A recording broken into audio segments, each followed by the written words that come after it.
येणाऱ्यांचे स्वागत करतात ती घराची दारे। आपले घर, बंगला, ऑफिस, फार्म हाऊस यासाठी सुंदर डिझाईन केलेली jumbo French door, safety door आणि तीही 18 गेज GI सेक्शन मटेरियल वापरून आणि 80 मायक्रॉन पावडर कोटिंग केलेली, संपूर्णपणे मेंटेनन्स फ्री।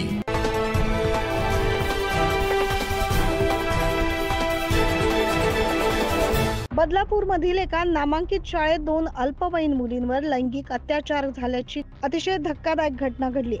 या दुर्दैवी घटनेनंतर संपूर्ण महाराष्ट्र हादरलाय।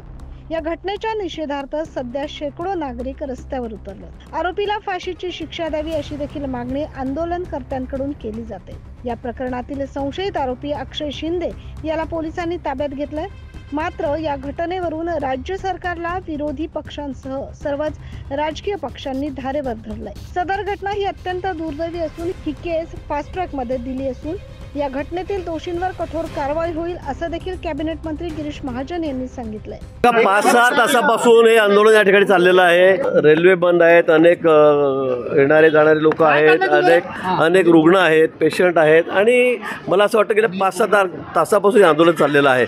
शासनाची जी आपली भूमिका आहे ती शासनाची भूमिका आहे। आम्ही फास्ट ट्रॅकमध्ये सगळी केस दिलेली आहे। शाळेचे मुख्याध्यापक असतील, त्यांचे काय काय कर्मचारी आहेत त्यांना सस्पेंड या ठिकाणी केलेलं आहे। ज्या पोलिसांनी दिरंगाई केली त्यांच्यावरही कारवाई होणार आहे। SITची नेमणूक गृहमंत्र्यांनी या ठिकाणी केलेली आहे। मुख्यमंत्री महोदय स्वतः लक्ष घालतायत आणि मला असं वाटतं की आता खूप तास 5-6 तास झालेत। आता शेवटी रेल्वेने येणारे जाणारे लाखो लोक इकडनं तिकडनं आहेत, त्यांची आपण काळजी घेतली पाहिजे। पालकांनी आरोप केलेले आहेत, पोलिसांनी गुन्हा दाखल करण्यासाठी 12 तास लावले, त्यामुळे हा सगळा उद्रेक या ठिकाणी निर्माण झालेला। आता हा चौकशीचा भाग आहे निश्चित। त्या संदर्भामध्ये गृहमंत्र्यांनी सांगितलं की आपण SIT नेमलेली आहे, त्याच्यावर चौकशी केली जाईल। जे दोषी असतील त्यांना एकालाही या ठिकाणी सोडलं जाणार नाही, सर्वांवर कडक कारवाई होईल। सकाळपासून बदलापूर भागातील रेल्वे बंद आहे। या घटनेतील दोषींची सखोल चौकशी करून त्यांच्यावर कठोर कारवाई केली जाईल असं सार्वजनिक बांधकाम तथा नाशिक जिल्ह्याचे पालकमंत्री दादा भुसे यांनी देखील सांगितले। नाही, निश्चितपणे या घटनेचा एक आपण सर्वजण निषेध करतो आहोत। माननीय मुख्यमंत्री महोदय एकनाथजी शिंदे साहेबांनी पण याची गंभीर दखल घेतलेली आहे। मला वाटतं त्या ठिकाणी आपल्या महायुतीचे जबाबदार मंत्री महोदय पण तिथे जाऊन प्रत्यक्ष भेट देत आहेत।